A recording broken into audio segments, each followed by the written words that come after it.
Okay, the whole point of this channel is to help you win.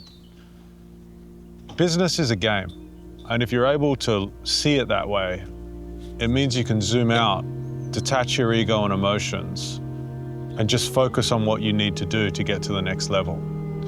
So today, we're going to be talking about business as a video game, and I'm going to show you how you can get to the next level.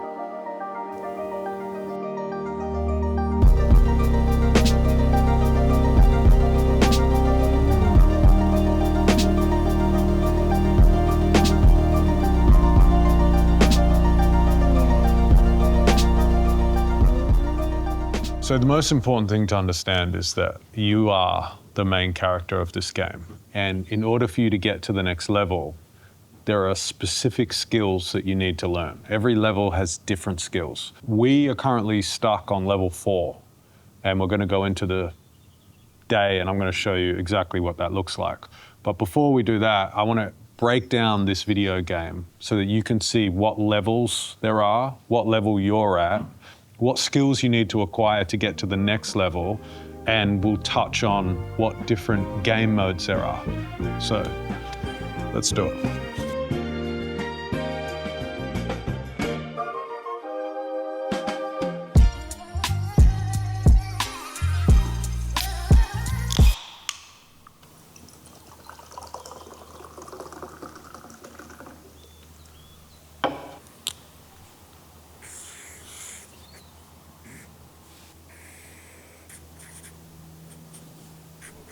Disclaimer here for the beginning entrepreneur who thinks that business is about this magical idea. It's not. It's about you having the skill and the hustle to go out and execute. That's all it is. So this is your hustle bar here.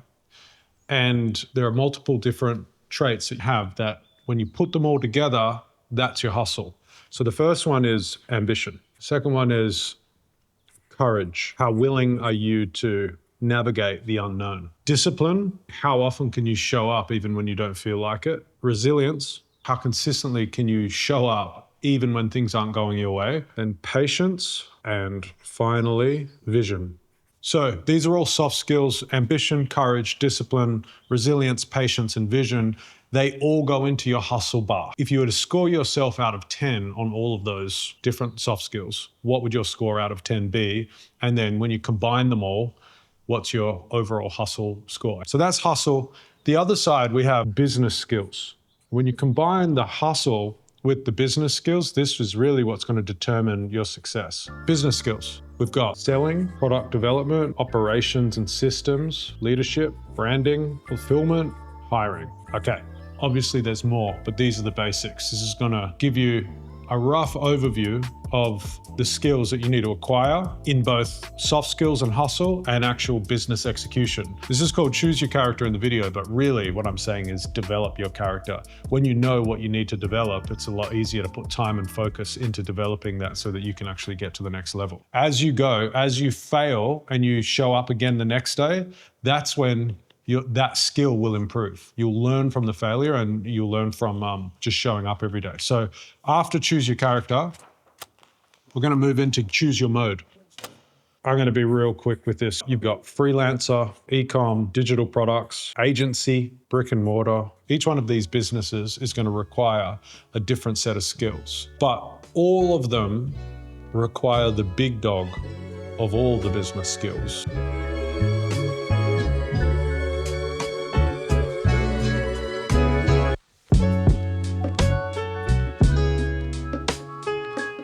Okay, so different levels of the game. Level 1 is going from $0 to $1. The first sale of any business is always the sweetest sale because in your brain, you now know that this is possible. We all know that all of the business models that I just spoke about work. They work for other people, but for you to know that it works for you and that you can do it once, that means you know that it's possible to do again and again and again. You've seen it with your own eyes, you've experienced it. Level 1, the main skills that you need here are sales as your business skill. You need to just focus on developing that skill, and we'll talk about more of that in a second. But then all of these soft skills that we mentioned, all of these soft skills are required for you to get to level 1. They don't have to be maxed out, but you need to have enough ambition, courage, discipline, resilience, patience, and vision to get your first sale. And if you can get it, you're on level 1. Level 1, sales, product development or sourcing, and then hustle. So level 2, we go from $1 to 10K per month. Again, you need sales, you need hustle, and now you move into fulfillment as well. I think it's really difficult to go above 10K per month if you're not fulfilling on a great product. You might have 100K months where you drop ship some bullshit, but it's eventually going to fall off a cliff. So fulfillment, I mean making the product good. As we go through these levels, all of these skills have to continuously improve. And then level 3, we go from 10K to 100K. It's all of these same skills. And then we put in operations and systems. So if you're under 100K, I would be first focusing on sales, focusing on fulfillment, focusing on hustle and focus and discipline and showing up every day. Level 4, this is where I'm at, between 100K a month and 2 million. There's a chance that this month is going to be our first ever $2 million month, which is cool. But we're stuck here. And we're stuck here because when we add the skills, feel like we're pretty good at branding. But then where we struggle, and this is all on me, is hiring. I got to figure out how to do that, and I got no idea. Before we go into my shit and bring you into the day, just know that we've got these skills here and we've got these skills. All you should be doing right now, if you're under 100K a month, just be figuring this shit out here and this shit. So that's it. You know, so many people are worrying about branding. So many people with less than 100K are worrying about branding. If you're under 100K, you don't have a brand. Like, think about how much noise is in the world. Focus on sales, focus on cash flow, focus on getting product market fit. Those are the skills you need. You don't need any other skills until you need those skills. And right now you don't. So let's go into the day.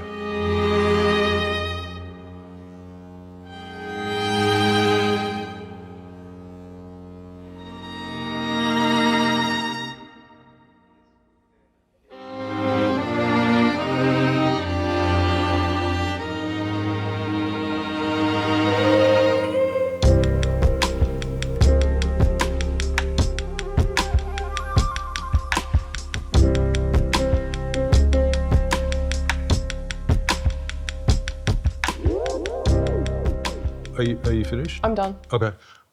With you guys, if you put your foot on the gas fully, like how much room do you have from what you're doing right now? We're right at the limit at this point. So yeah, okay. That's what I wanted to know. Yeah. So there's nothing really you can do. We're at capacity. Yeah. Yeah. Explain that. Everyone's doing as much as they can at a pace that's sustainable. If you could have someone who was your clone, what would that do? My clone? Yeah, like we could clone you, Yeah. what would happen? There would be so much more room for me to think bigger. What would happen for the business? I think we could scale even faster than what we are now, and we're scaling really fast now.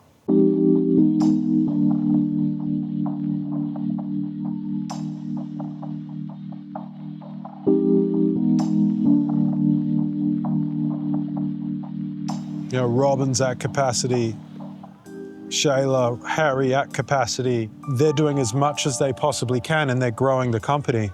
As the company grows and the budget increases on the meta ads, we need more. We need more ads. But also there's all these other opportunities that I can see that we can't execute on because we don't have enough people to create the media that needs to be created. There's these 3 big buckets that I have to focus on this week. You got the marketing hire, I've got the restructuring of the business in a legal sense, and then I've got the operational capacity that we have in terms of our products and getting more of them manufactured. And then I say, okay, this one, I need to start the ball moving now so that we're ready to go in Q1 of 2026.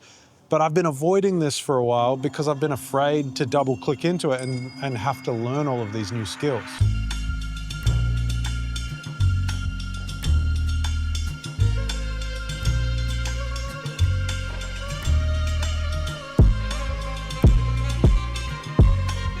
On?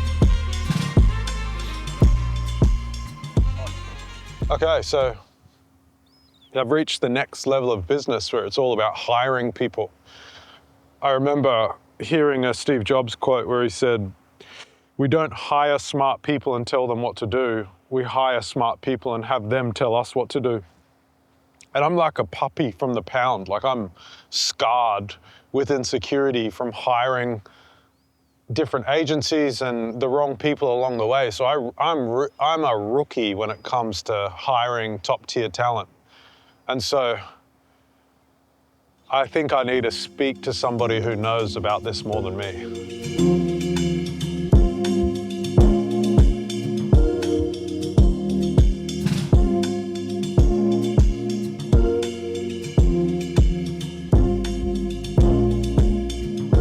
Good morning. What's up? How's it hanging? Man, 9:30 p.m. It's a long day with calls full of Australian clients. So honestly, you're just right in the lineup. Am I the last one? Yeah, the final one. I should hope so. I just saw your story, and I'm excited for ad spend. Me too. It's been so fun making that series. There's only one more episode left, but the one I filmed today is with an amazing founder who's getting ready to launch in Whole Foods next week. So it's like just such a different line of thinking than what you and I are used to. So it's like awesome to like also connect with brands that are like playing the retail game. Yeah, cool. So let's talk creative strategists. Yeah, what's going on, man? So firstly, let me preface this all by saying, after seeing your video, that was the first time I'd even heard of this role. You're kidding. Nah, because, I mean, obviously we're in Perth, so it's like the most isolated city in the world. So there's no like physical network. So we're kind of just in our own little hub and bubble. Yeah. I knew that there was creative directors in like a more traditional sense, but I didn't know that there was DTC creative strategists just focusing on performance ads. And I'd say too, this role has only really been popularized by like D2C brands in the US the last 3 to 4 years. And the playbook is still being written in many ways as a response to the platform. You're kind of writing it, in a way? Yeah, at least attempting to, or at least provide a playbook that people can start from. I've now, in some capacity or another, worked with hundreds of brands in this capacity, everything from brands that are in launch mode all the way up to like the multiple 9-figure brands. And since you've gone into your new position, are you hiring creative strategists for other brands? Yeah. Like, you are? Okay, cool. So, well, there's a few things that are happening, right? Like I have the small agency and like we're always hiring creative strategists. So I'm actually in a very unique position right now where we're trying to hire junior creative strategists. Like a lot of my experience as a consultant and working directly with brands was hiring more of that mid-range to director level, more, creative strategy leadership. Mm-hmm. And I've had to really switch gears over the last few months to hire people that we could train. Also looking more at the overseas market. Like, how big is that talent pool? Are you struggling to find people that like can walk the walk? Absolutely. Yeah. Like I said, there's a lot of students. There's not a ton of actual practitioners. The problem I'm having is that Robin is the creative strategy lead for performance, but she's also writing and designing emails, and emails are 50% of the revenue and ads are fueling the engine to that. And so I need to figure out who's the best person to bring in to free up her time. And I'm basically looking at ads, which are the most important thing, and then emails, which are the most important thing. And which one do I take the expertise from her off? Based on what little I know about you guys, there's like a few options that I think you have at this point. And I think it's also really dependent on like Robin's style and like what she wants. Because I've worked with founders who are in a really similar position as her. And we've actually gone down the road of being like, okay, we're not going to hire an internal creative strategist because there wasn't bandwidth for training. There wasn't like bandwidth for mentorship. And instead we hired 2 in-house creators and an agency to help with the volume. I wonder for you guys how that would be, because you're such a tight-knit crew. You know, you need to find someone who would like really mesh well, and for you guys, it's like I see it as like you need to adopt someone. Like, you know, like it would, like you would be literally adopting someone into your family, and It's like that. it would very likely to, like, you'd want someone to be local, which would also be really hard. Like, I have clients in Australia, and finding talent is like difficult when you have the in-person requirement. But if Robin is really open to the idea of like mentoring someone and like kind of pouring a little bit of life into them, that is where I have seen like the best long-term results with creative strategists that I've worked with. That's good to know. Yeah. You're doing that with Shayla. So this conversation really showed me that you guys have got the ad system and you're gonna build it out to be more robust, and you don't need to bring somebody in to help with ads because you're absolutely crushing. It's a no-brainer, but it's funny that, like, you know, maybe even a couple of weeks ago, a couple of days ago, we wouldn't have known exactly who we needed to help. We just knew that we needed someone. So that's cool. We were blind, but now we see. Yeah.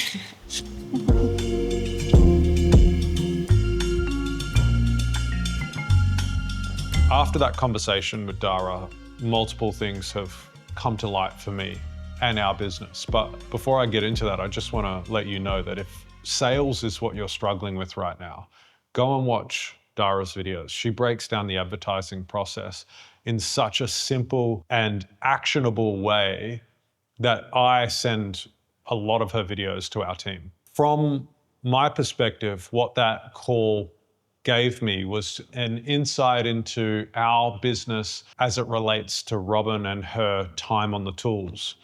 And so I think I know exactly who to hire next, but we'll discuss that in a different video. It's very clear to me now that the skill that I need to focus on mastering for the next 12 months to get us to the next level is hiring. And so to end this video, I pose to you this question: what skill do you have to master over the next 12 months so that you can get to the next level?